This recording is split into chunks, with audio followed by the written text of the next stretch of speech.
Bienvenue à tout le monde. Nous allons commencer d'ici une minute pour laisser un peu le temps à tout le monde de se joindre et de s'installer. Merci de vous être joint à cet appel.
Ok, je crois que nous allons pouvoir commencer. Bonjour, bon après-midi et bonsoir. Si vous n'avez pas encore fait, veuillez vous présenter en mettant votre nom, votre organisation dans le chat. Nous aimerions vraiment savoir d'où vous venez et de quelle organisation vous faites partie. Je m'appelle Natacha Kanakat et je suis une advisor donc, de Momentum euh, pour la transformation et équité de la vaccination. Je vais vous présenter le webinaire aujourd'hui. Comment les systèmes de données peuvent-ils aider à atteindre les enfants à dose nue, les sous-immunisés? Alors d'abord, je vais vous parler des options que nous avons pour ce webinaire. Aujourd'hui, pour ce webinaire, nous avons euh, du français et de l'anglais. Donc, nous avons un service d'interprétation en français. Vous pouvez y accéder en cliquant sur l'icône d'interprétation en bas de votre écran Zoom, donc pour sélectionner la langue que vous voulez écouter. Diapo suivante.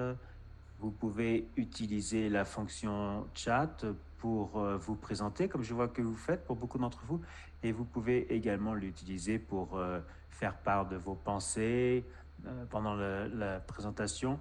Et puis, vous allez aussi utiliser la fonction Q&A, donc questions-réponses, pour poser des questions pendant la présentation ou pour obtenir une aide technique. N'utilisez pas le chat pour poser des questions parce que nous avons des gens qui s'occupent de ça spécifiquement, des questions-réponses. Donc, vous aurez des réponses plus rapidement si vous utilisez le bouton Q&A. Ce bouton n'est seulement visible que pour vous, les présentateurs, les intervenants et les soutiens techniques. Et puis, si vous l'utilisez, on répondra rapidement à vos questions. Nous allons aussi garder les questions pour s'en servir pendant la session de questions-réponses. Ce webinaire sera enregistré. Vous recevrez un email plus tard avec un lien vers l'enregistrement. Si vous avez des questions auxquelles nous ne répondons pas pendant la session de questions-réponses, nous les ferons suivre aux intervenants et avec donc par email que vous recevrez tous. Nous avons trois intervenants remarquables aujourd'hui. Je suis ravi de présenter Alison Osterman qui va nous présenter les résultats donc du système euh, de, euh, de santé pour donc détecter les enfants qui n'ont pas reçu de dose de vaccin. Et puis Landry Cockley qui est directeur des vaccinations et de la logistique responsable, donc Dr Cockley, et puis aussi Subhash Chandir, qui vont nous parler de leur, euh, leurs expériences au Bénin et au Pakistan. Euh, Dr Coakley est directeur donc des vaccinations et de la logistique. Et puis, il est également un physicien de la santé publique et un expert dans la chaîne de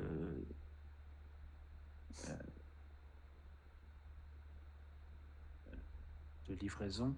Et puis, Subhash Chandler nous vient donc de l'Inde et du Pakistan.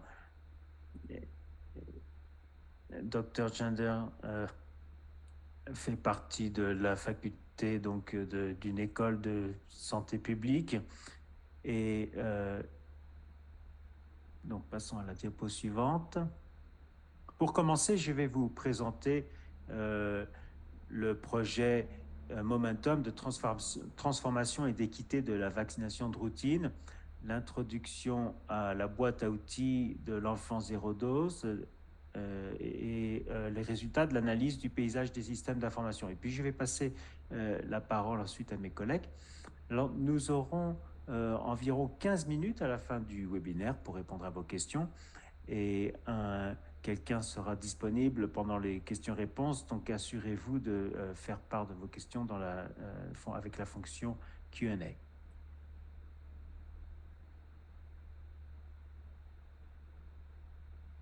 Les présentations que vous allez entendre aujourd'hui sont des initiatives sous le Momentum Transformation et Équité de la vaccination systématique.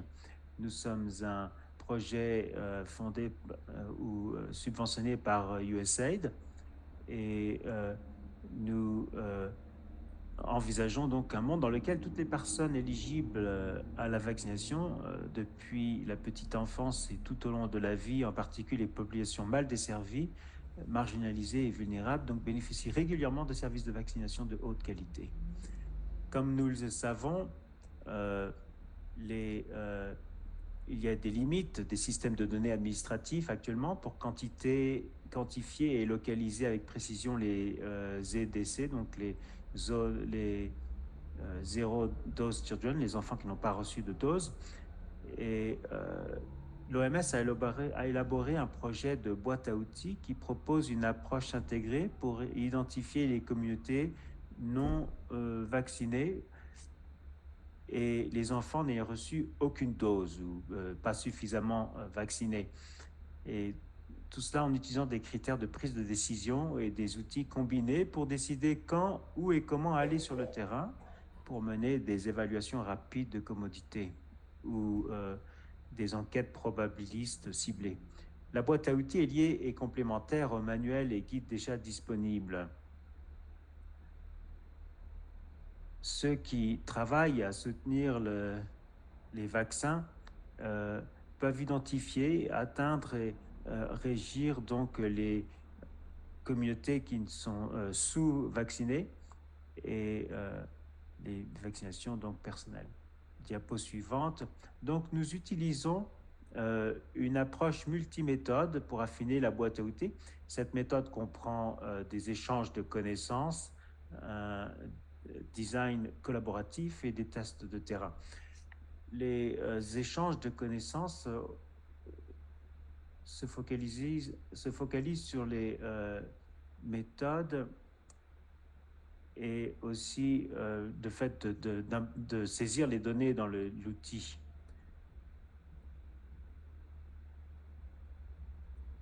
Le design collaboratif contribue donc à la conception et au contenu. Et puis ensuite, nous aurons des tests de terrain au nigérien où nous utiliserons l'outil et obtiendrons donc un retour d'information et d'utilisateurs. Et donc pour avoir des commentaires sur l'outil lui-même. Et donc maintenant, je vais passer la parole à Alison pour la présentation d'aujourd'hui.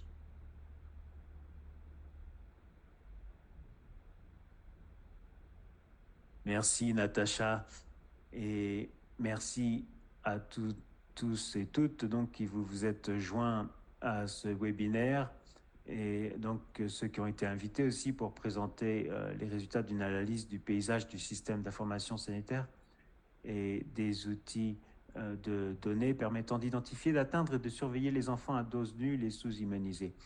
Alors, avant de commencer, j'ai quelques questions que vous devriez voir bientôt à l'écran. Le but de ces questions c'est de comprendre qui s'est joint à ce webinaire et de comprendre le rôle que vous jouez donc pour identifier les enfants qui n'ont pas reçu de dose de vaccin. Nous allons garder ces questions environ 30 secondes à l'écran et ensuite faire part des réponses. Donc prenez quelques instants pour répondre à ces questions. La première, c'est avez-vous un rôle à jouer dans l'identification de ZDC, donc d'enfants qui n'ont pas reçu de dose? Quelle est la meilleure description de votre rôle dans l'identification de ZDC? Planification et mise en œuvre, suivi et évaluation, fournir une assistance technique, recherche, autre activité. Quelle est la plus grande difficulté liée aux données que vous rencontrez pour identifier les ZDC? Collecte des données, gestion des données, analyse des données, utilisation des données ou autre.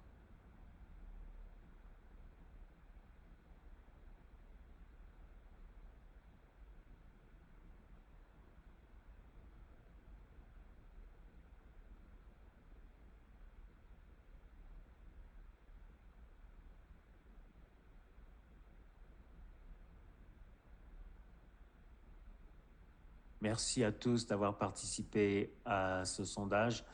Vous devriez maintenant voir les résultats à l'écran. Et on voit que la majorité de nos participants aujourd'hui ont un rôle à jouer dans l'identification des enfants qui n'ont pas reçu de dose. C'est formidable.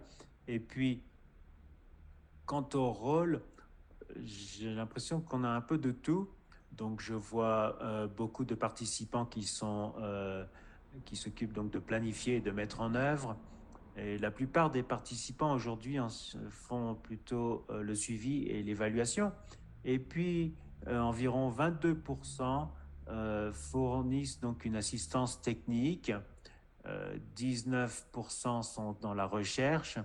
C'est formidable, nous avons un groupe de participants très divers. Et puis notre troisième question ici, donc quelle est votre plus grosse difficulté liée aux données que vous rencontrez? Alors, j'ai l'impression que, donc, ça, bien sûr, ce n'est pas surprenant. D'ailleurs, c'est ce qui concerne la collecte des données. Et puis, certains pensent que le plus gros défi, c'est la gestion des données et l'analyse des données. Merci d'avoir participé à ce sondage. C'est formidable de voir toutes les réponses que nous avons obtenues.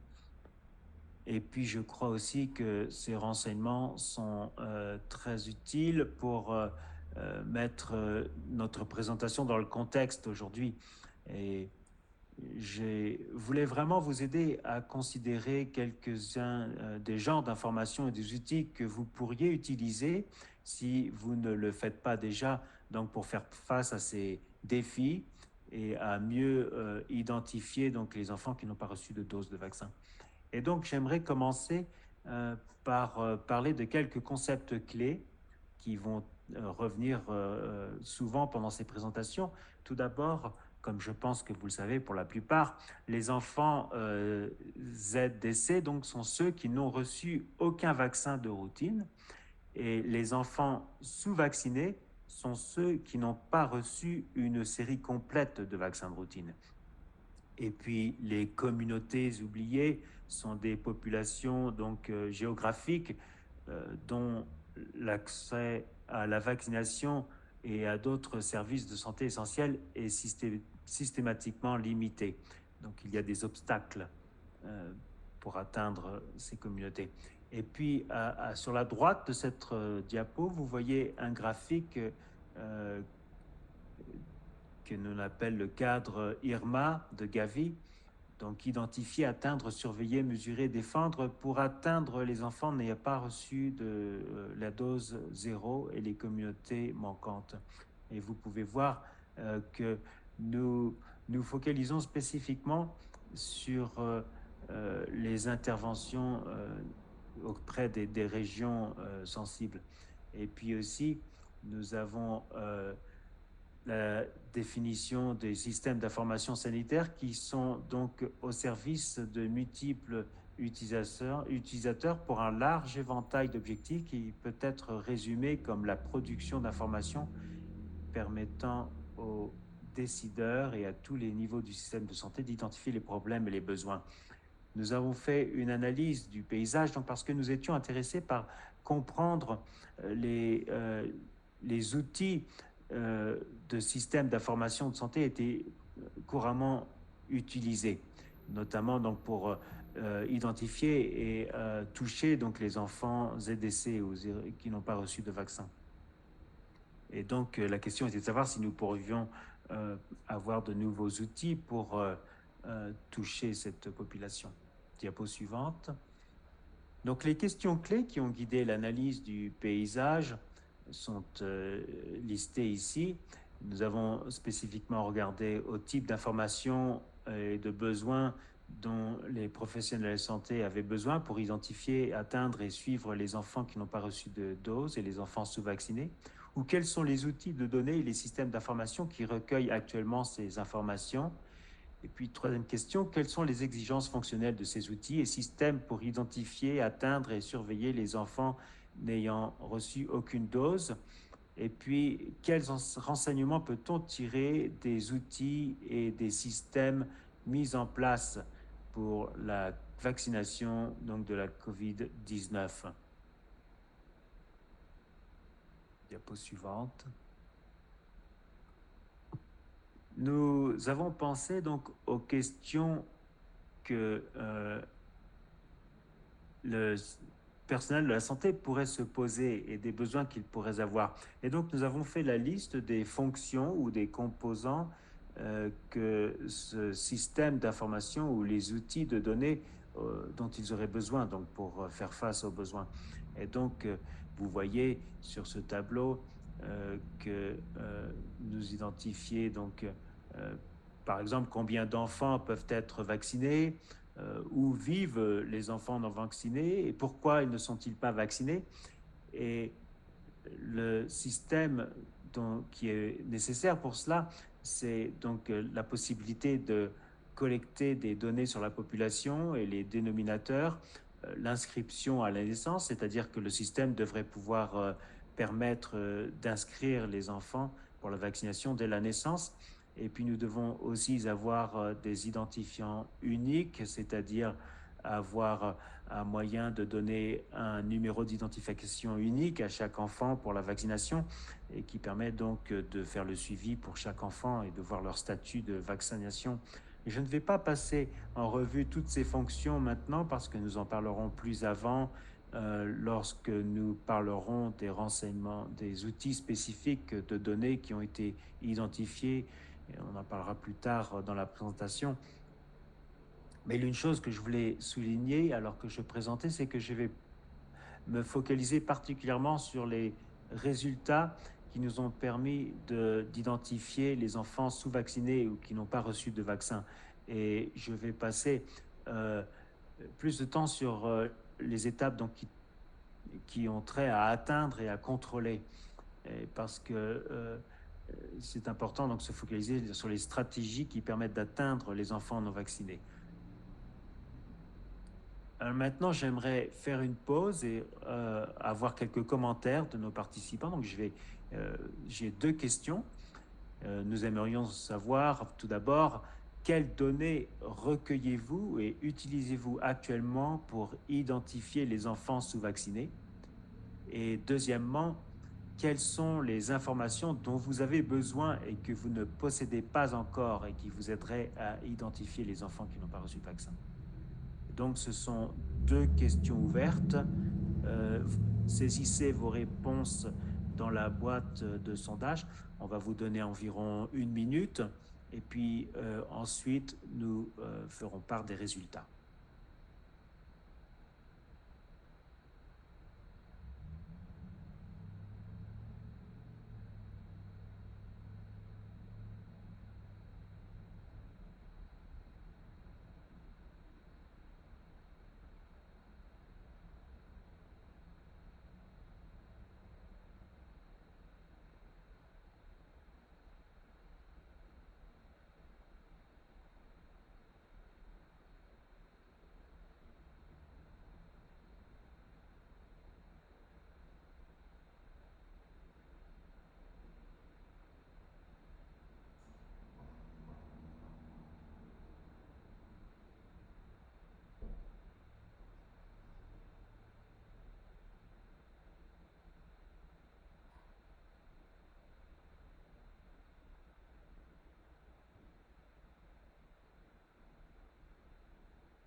Donc, il a fait part euh, d'un sondage donc, pour essayer de trianguler et d'ajuster le nombre d'enfants qui étaient visés par la vaccination. Mais en ce qui concerne les leçons apprises, euh, il a besoin donc d'intégrer l'identification des enfants et il a les données nécessaires. Et donc, pour résumer quelques points de Dr Oakley, je crois que c'est très utile pour bien comprendre les résultats que je vais maintenant présenter avec l'analyse du paysage. Diapo suivante.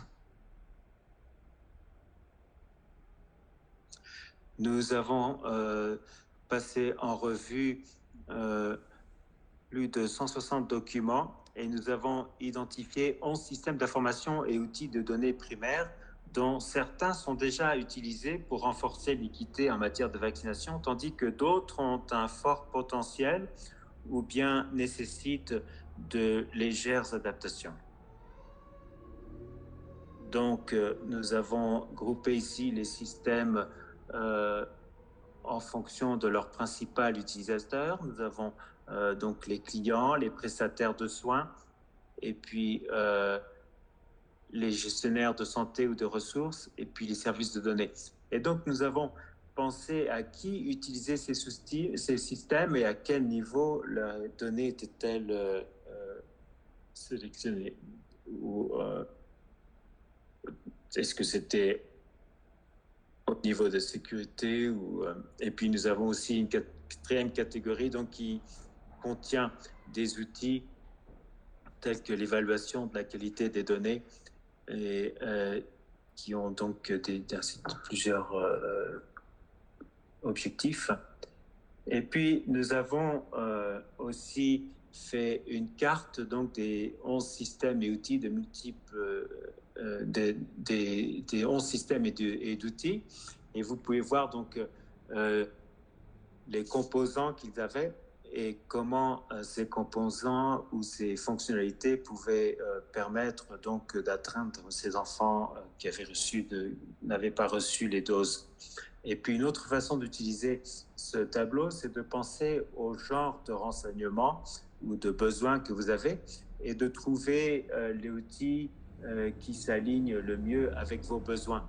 Donc pour vous donner un exemple, si votre problème principal est de déterminer quels enfants sont éligibles pour le vaccin, donc un peu comme le défi nous a parlé Dr Copley. Alors vous référeriez à ce graphique et vous pouvez voir en haut que 5 des systèmes et des outils que nous avons identifiés ont cette fonction. Et pour souligner une chose, c'est qu'il y a beaucoup de complexité. Ce n'est pas comme si nous avions identifié des outils qui étaient seulement utilisés pour identifier ou pour contrôler les enfants qui n'avaient pas reçu de dose. En fait, les systèmes et les outils ont des multiples fonctionnalités. Ils ont des composants qui peuvent permettre de différentes utilisations.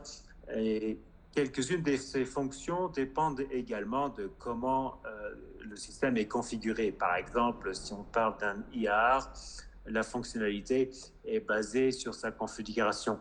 Il y a beaucoup de fonctionnalités différentes et de modalités qui peuvent être ajoutées. Et puis aussi, il faut penser donc à quel niveau ça peut être comparable à d'autres systèmes d'information.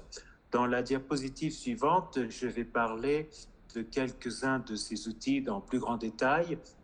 Mais avant de le faire, nous allons avoir encore un sondage. Et dans ce sondage, donc, la question est lequel de ces outils ou systèmes utilisez-vous actuellement dans votre pays pour collecter et analyser les données relatives à la vaccination? Donc, ce sont 10 des 11 systèmes que nous avons utilisés. C'est une question à choix multiples, donc vous devriez pouvoir sélectionner tous les systèmes que vous utilisez. Si vous en utilisez plusieurs, vous pouvez en sélectionner plusieurs. On va vous donner 30 secondes et puis ensuite on va faire part des résultats. Et puis aussi, s'il y a des outils ou des systèmes d'information que vous utilisez mais que vous ne voyez pas ici, vous pouvez mettre son nom dans le chat et nous faire part de ce que vous utilisez.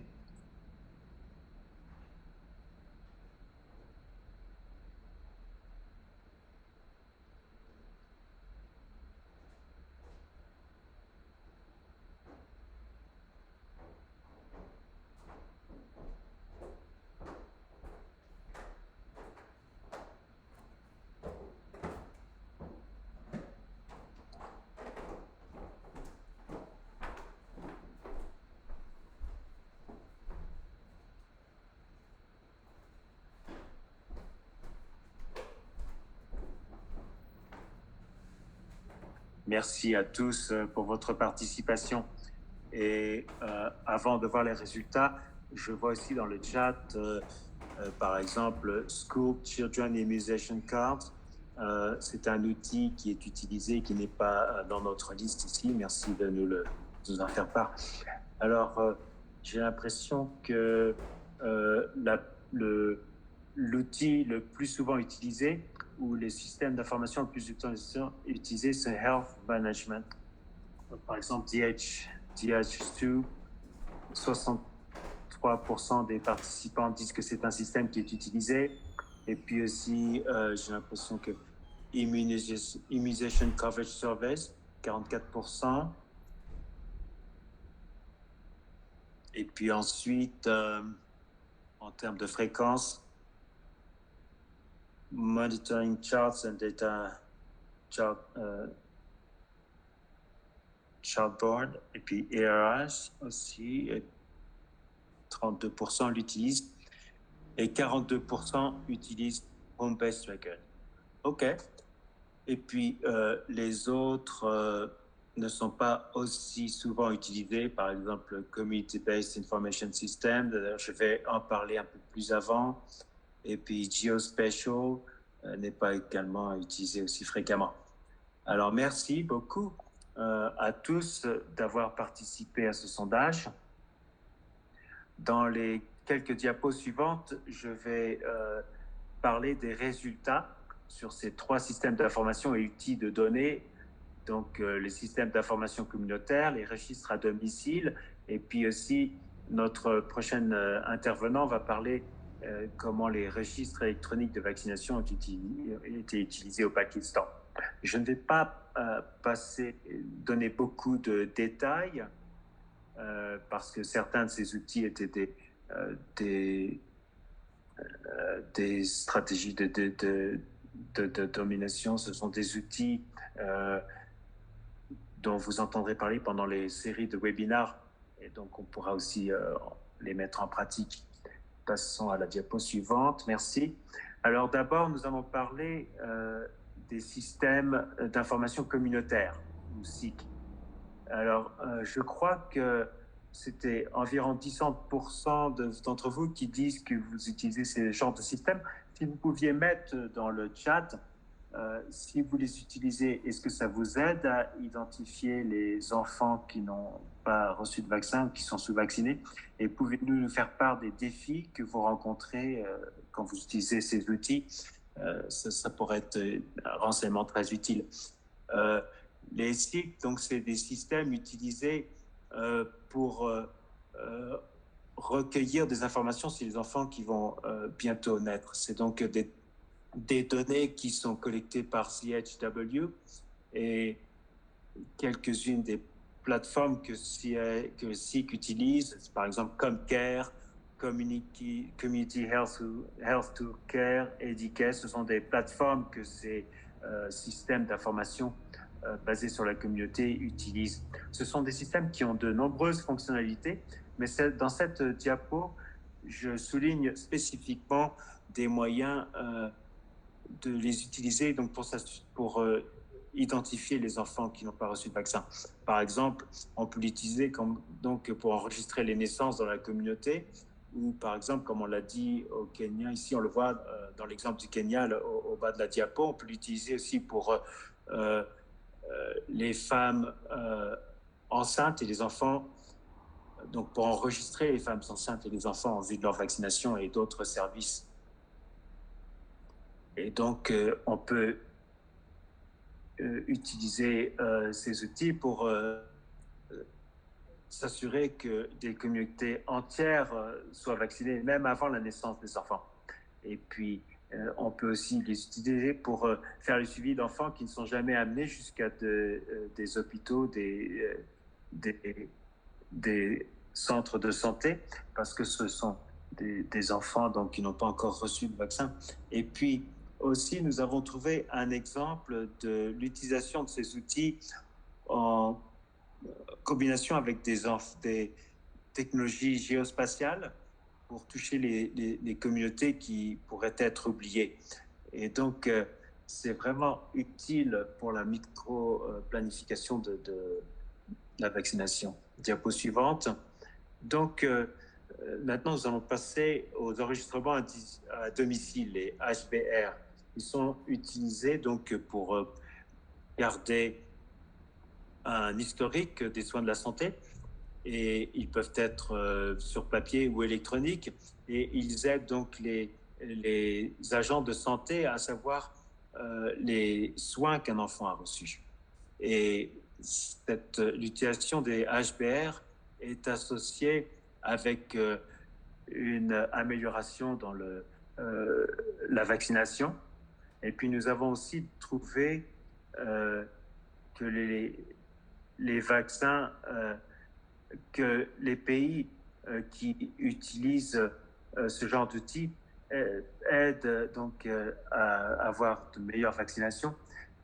Une limite, par exemple, par contre, c'est que les enfants qui sont nés au foyer ont beaucoup moins de chances d'avoir accès à HPR que qu'à l'hôpital. Et donc, nous avons vu que dans certains pays, notamment en Asie, ils ont fait face à ce défi en utilisant des livres intégrés. Et ça peut être une stratégie utile pour identifier les enfants non vaccinés parce que les enfants de mères qui ont reçu des soins prénatals peuvent être identifiés plus tôt pour s'assurer qu'ils soient vaccinés. Et puis, une autre stratégie aussi à noter, c'est le lien de HPR avec un IAR. Par exemple, nous avons un exemple ici au Mexique et en Argentine avec un moyen donc de faire le suivi auprès des enfants pour s'assurer qu'ils qu'ils reçoivent le vaccin suivant. Maintenant, je vais passer la parole à notre prochain intervenant qui va parler de l'expérience au Pakistan. Docteur Sebash, merci. Donc, je vais présenter ce que nous avons fait au Pakistan avec ce projet que nous... La diapo suivante, s'il vous plaît. Cette diapo vous donne un aperçu bref de notre système ZIEM-IAR et c'est un système complexe. Les fonctions soulignées ici sont donc tout ce qui a trait aux doses de vaccins, à la planification, et ce sont des fonctions qui aident à donc faire le suivi des enfants pour leur immunisation. Vous voyez maintenant un aperçu du système de collecte d'informations. Nous avons donc des programmes en place qui nous permettent d'obtenir les coordonnées des parents, l'enfant, le nom des enfants, etc. Et tout cela est basé sur une géographique et classé. Pour vous donner un aperçu de la situation au Pakistan. En octobre 2017, nous avons donc eu une étude auprès d'une province et puis ensuite nous l'avons étendue à d'autres districts. Aujourd'hui, nous l'avons appliqué à l'échelle nationale. Et le système a plus de 9 millions d'enfants maintenant et 3,3 millions de femmes et plus de 7 millions de vaccinations donc d'enregistrées. Diapo suivante. Alors, les points importants, c'est que nous pouvons donc utiliser ces outils pour donc identifier les enfants, par exemple, s'ils reçoivent la vaccination à la naissance, mais qu'ils sont perdus ensuite et qu'il n'y a plus de vaccination par la suite. Le système nous permet en fait de trouver ces données et en isolant les personnes qui ont reçu les vaccins régulièrement et puis l'utiliser donc pour la ressource localisée.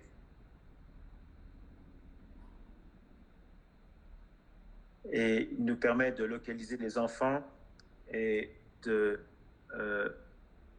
aussi regarder donc les clusters de population difficiles à accès. Ensuite, de ces fonctions, il y en a d'autres. Par exemple, une fonction qui permet donc d'identifier les sages-femmes et qui peuvent donc toucher directement les familles au niveau du foyer. Et puis aussi l'historique des femmes enceintes qui permet donc d'éviter la situation de non-vaccination des enfants. Et puis, nous avons aussi nous travaillons bien sûr en partenariat avec le gouvernement. Voici un exemple de comment ces outils sont utilisés dans les 25 régions. Et vous voyez que les provinces, il y a des provinces, des divisions, les districts qui composent chaque unité.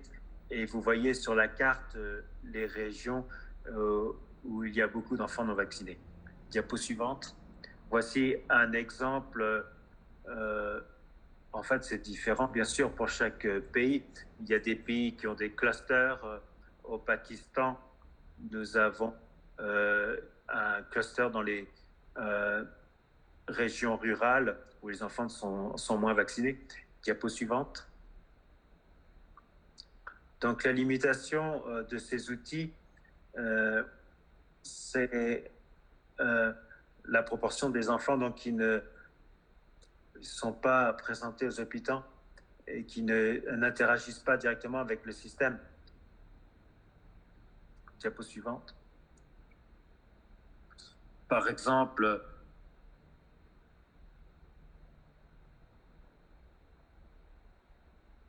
nous sommes efforcés d'inscrire tous les enfants qui n'avaient pas reçu de vaccin et ensuite faire le suivi. Et puis, nous avons aussi des interventions mobiles qui se rendent directement dans les régions rurales. Et au Pakistan, nous avons pu atteindre comme ça plus de 800 000 enfants. Diapo suivante. Merci.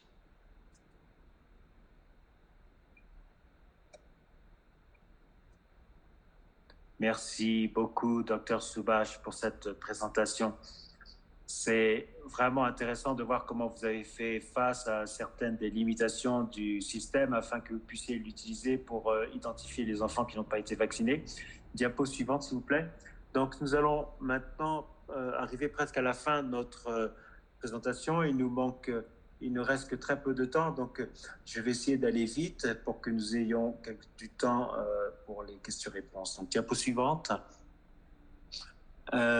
Sans aller dans les détails, je vais dire ici que selon les analyses que nous avons pour les 4 actions de haut niveau pour faire progresser les systèmes d'information et les outils, dans le but d'améliorer l'identification, l'atteinte et le suivi des enfants qui n'ont pas été vaccinés. Diapo suivante. Et puis, cette diapositive met l'accent sur les mesures que les décideurs gouvernementaux peuvent prendre pour faire progresser l'équité.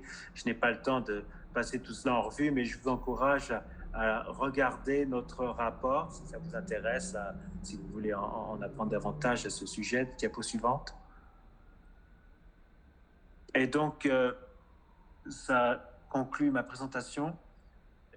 Nous avons inclus le code QR que vous pouvez scanner pour avoir accès à notre rapport. Vous avez aussi un brief et puis un rapport complet.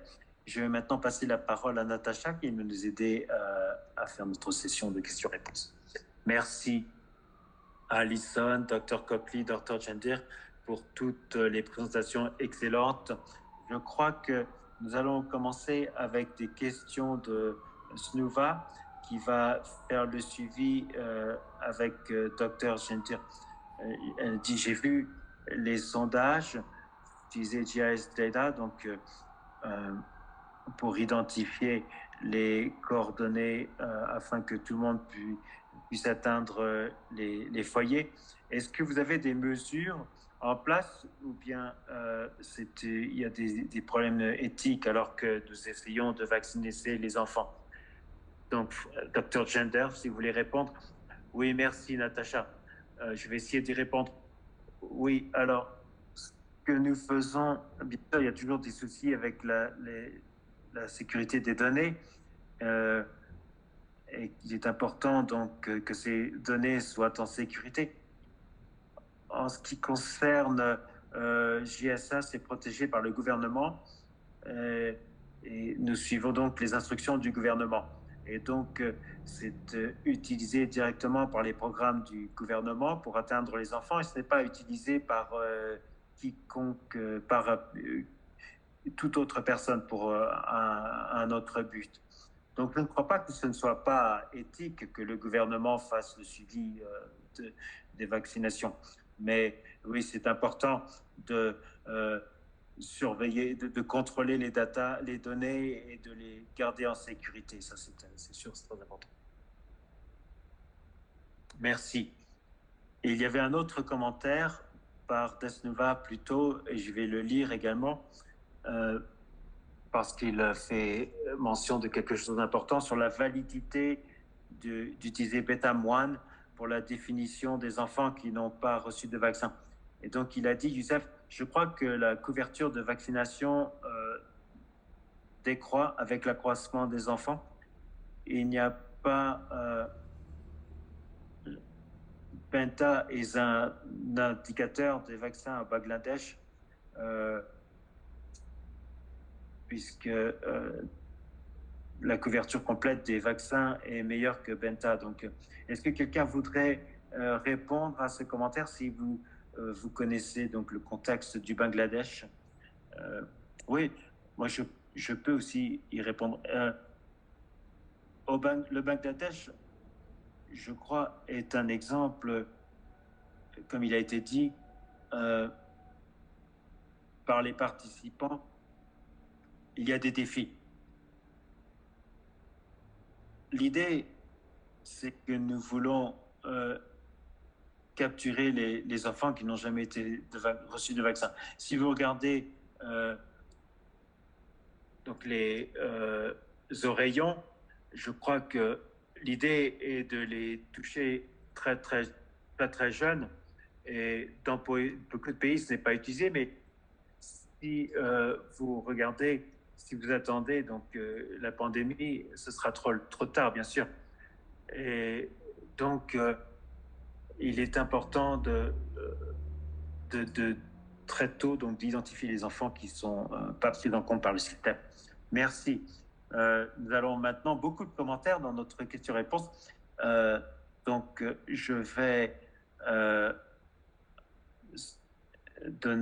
poser la question de Nancy. Est-ce qu'il y a des plans de d'étendre ce registre ailleurs au Pakistan et dans d'autres pays, parce que je crois que beaucoup pourraient bénéficier de ces registres. Alors, la réponse est oui.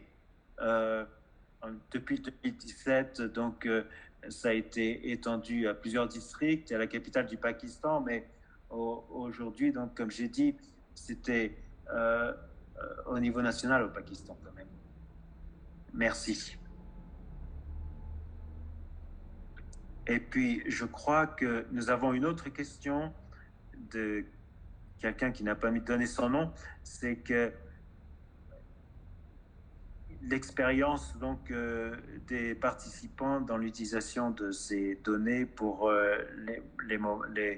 les, euh, les pandémies.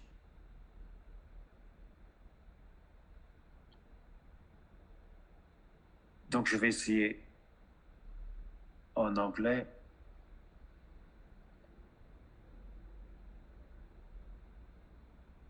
Mon expérience, c'est que nous utilisons un service de données, NKS Data, pour essayer de créer donc une triangulation avec, par exemple, les données sur les doses zéro, donc notamment lors de campagnes de polio.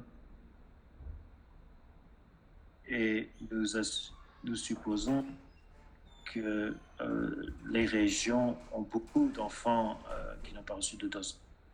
Et puis aussi, lors de pandémies, nous les utilisons donc pour localiser les enfants qui n'ont pas reçu de vaccin.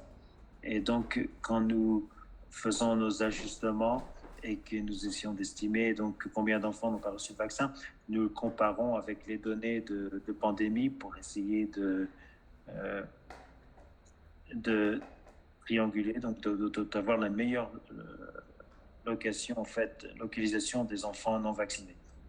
Et donc, les campagnes que nous utilisons vraiment pour estimer, évaluer la situation. Merci, Dr. Coakley.